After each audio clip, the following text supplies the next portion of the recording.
சிவகாமியின் சபதம். பாகம் 3. பிக்ஷுவின் காதல். அத்தியாயம் 4. வேங்கி தூதன். ஜெயந்தவர்மன் போய்விட்ட பிறகு புலிகேசி தன்னுடைய பிரதானிகளை பார்த்து, யானைக்கு ஒரு காலம் வந்தால் பூனைக்கு ஒரு காலம் வரும், இது எவ்வளவு உண்மை பார்த்தீர்களா? அந்த பல்லவ நரி கோட்டைக்குள் ஒளிந்து கொள்ள போக இந்த பூனை பாண்டியனின் தலை ஒரே அடியாக வீங்கி போயிருக்கிறது. உத்தராபதத்தின் ஹர்ஷவர்தன சக்கரவர்த்திக்கும் மத்திய பிரதேசத்தின் வாதாபி சக்கரவர்த்திக்கும் இணையாக பூனை பாண்டியனும் தக்ஷண தேச சக்கரவர்த்தியாக விளங்க வேண்டுமா? ஆசையை பாருங்கள், ஆசையை. இந்த காஞ்சிக்கோட்டை மட்டும் தகர்ந்து விழட்டும், பிறகு இந்த அற்பனுக்கும் தக்க புத்தி புகட்டிவிட்டு வாதாபிக்கு திரும்புவோம் என்றான். இப்படி புலிகேசி சொல்லி முடிக்கும் தருவாயில் வேகமாக குதிரைகள் நெருங்கி வரும் சத்தம் கேட்டது. காஞ்சி முற்றுகையை நடத்தி கொண்டிருந்த சலுக்க சேனாதிபதி அவசர செய்தியுடன் தூதர்களை அனுப்பியிருக்கிறார்கள் என்றும் அவர்கள் வேங்கியிலிருந்து வந்த தூதன் ஒருவனையும் அழைத்து வந்திருப்பதாக தெரிந்தது. தாமதமின்றி அவர்களை தன் முன்னிலையில் அழைத்து வரும்படி புலிகேசி சொல்ல, சேனாதிபதி அனுப்பிய தூதர்களின் தலைவனும் வேங்கி நாட்டு தூதுவனும் அழைத்து வரப்பட்டார்கள். வேங்கி நாட்டு தூதன் தன்னுடைய உடம்பெல்லாம் காயங்களுக்கு கட்டு போட்டு கொண்டிருந்தான். தூதர்கள் இருவரும் சக்கரவர்த்திக்கு அடிபணிந்து எழுந்த பிறகு சேனாதிபதி தூதன், பிரபு, இவன் வேங்கியிலிருந்து முக்கியமான செய்தி அடங்கிய ஓலை கொண்டு வந்திருக்கிறான். காஞ்சிக்கு வரும் வழியில் இவனை வழிமறித்து சிலர் தடுக்க முயற்சி செய்தார்களாம். அவர்களுடன் சண்டையிட்டு தப்பித்து கொண்டு வந்தானாம். காஞ்சியிலிருந்து இங்கு வரும் மார்க்கத்தில் இவனுக்கு ஏதும் ஆபத்து வரக்கூடாது என்பதற்காக சேனாதிபதி என்னையும் வீரர்கள் 7 அனுப்பினார் என்றான். பிறகு வேங்கியிலிருந்து வந்த தூதன் தன்னுடைய உடைவாளின் உரையில் பத்திரமாக வைத்திருந்த ஓலையை எடுத்து பயபக்தியுடன் சக்கரவர்த்தியிடம் கொடுத்தான். புலிகேசி அதை வாங்கி கொண்டதும் சபையில் இருந்த லிக்கிதனின் முகத்தை பார்க்க அவன் விரைந்து ஓடி வந்து பணிவுடன் ஓலையை வாங்கி படிக்கலானான்.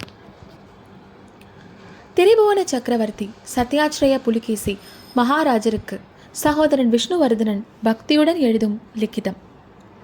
தாங்கள் காஞ்சிக்கு போய் சேர்ந்த பிறகு எந்தவித செய்தியும் தங்களிடமிருந்து வரவில்லை. நான் பல முறை அனுப்பிய ஓலைகளுக்கும் மறுமொழி இல்லை. ஒருவேளை என் ஓலைகள் தங்களுக்கு வந்து சேரவில்லையோ என்று சந்தேகிக்கிறேன். தங்களுடைய கட்டளைப்படி குரு பூஜ்ய பாதரை வரவழைத்து விமரிசையாக மகுடாபிஷேகம் செய்து கொண்டேன். ஆனால் இன்னும் தொல்லைகள் தீர்ந்த பாடில்லை. வேங்கி படைகள் இன்னும் மலை பிரதேசங்களில் மறைந்து நின்று தொந்தரவு கொடுத்து கொண்டிருக்கின்றன. குடிப்படைகளும் கருமுறு என்று இருக்கிறார்கள். இன்னும் ஒரு அதிசயமான விஷயம், மகேந்திர பல்லவருடைய சிறிய தந்தை மகன் புத்தவர்மன் எங்கிருந்தோ ஒரு பெரிய சைனியத்தோடு முளைத்திருக்கிறான். கிருஷ்ணை நதியின் தென்கரையில் தண்டு இறங்கி நான் தங்களுக்கு உதவி தடுவதற்காக புறப்பட்டால் என்னை தடுக்கப் போவதாக கருவி கொண்டிருக்கிறானாம். வேங்கி யுத்தத்தில் ஏற்பட்ட காயங்களால் நான் அடைந்த தேக அசௌக்கியம் இன்னும் தீரவில்லை. நாளுக்கு நாள் பலகீனம் அதிகமாகி வருகிறது. குதிரை ஏறக்கூட முடியாதவனாயிருக்கிறேன்.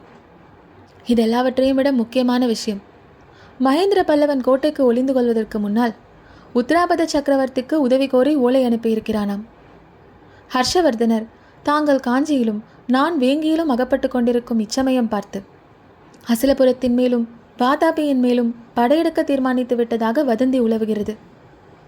கன்னியாகுப்ஜத்திலிருந்து சமீபத்தில் நாகார்ஜுன மலைக்கு வந்த ஒரு யாத்ரீகன் இவ்விதம் சொன்னானாம். அஜந்தா குகைகளையும் சித்திரங்களையும் பார்க்க வேண்டும் என்ற ஆசையினால்தான் ஹர்ஷவர்தனர் மேற்படி யோசனை செய்திருப்பதாக வதந்தியாம். இந்த நிலைமையில் அடியனுக்கு தாங்கள் என்ன கட்டளையிடுகிறீர்கள் என்பதை தெரிந்து கொள்ள ஆவலாக காத்திருக்கிறேன். எது எப்படி இருந்தாலும் படையுடன் புறப்பட்டு வா என்று கட்டளையிட்டால் உடனே புறப்பட சித்தமாயிருக்கிறேன்.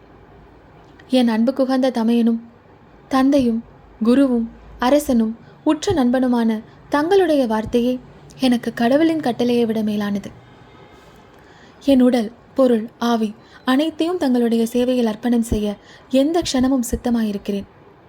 இன்னும் வெகு காலம் சந்தேகத்திலும் குழப்பத்திலும் என்னை விட்டு வைக்காமல் இன்னது செய் என்று திட்டமாக கட்டளையிடும்படியாக மன்றாடி வேண்டிக் கொள்கிறேன். மேற்படி ஓலையை லிக்கிதன் படித்து வந்தபோது ஆரம்பத்திலெல்லாம் புலிகேசியினுடைய கண்களிலே அனல் பறந்தது. மந்திரத்திற்கு கட்டுப்பட்ட நாகப்பாம்பு போல அடிக்கடி பெருமூச்சு விட்டான். ஓலையின் கடைசி பகுதியை படித்தபோது அவனுடைய கண்களிலிருந்து தாரை தாரையாக கண்ணீர் பெருகிற்று.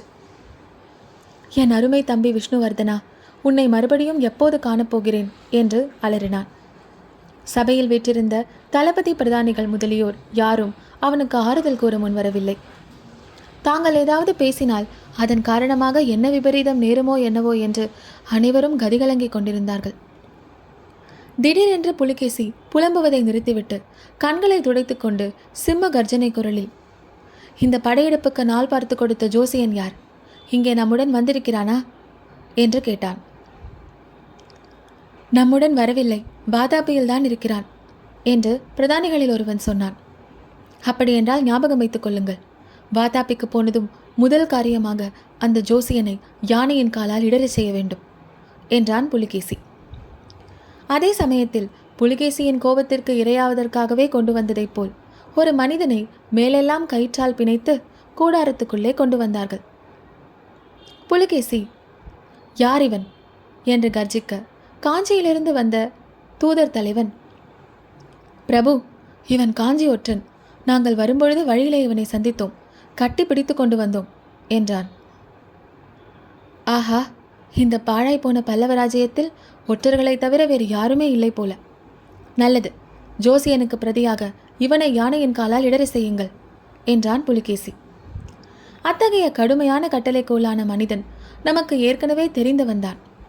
ஆனால் இப்போது அவன் பழைய முரட்டு பட்டிக்காட்டு குண்டோதரனாக இல்லை, நாகரிகமான உடையணிந்திருந்தான். புலிகேசியின் கட்டளையினால் அவன் அதிக மனக்கலக்கத்துக்குள்ளானவனாக தோன்றவில்லை.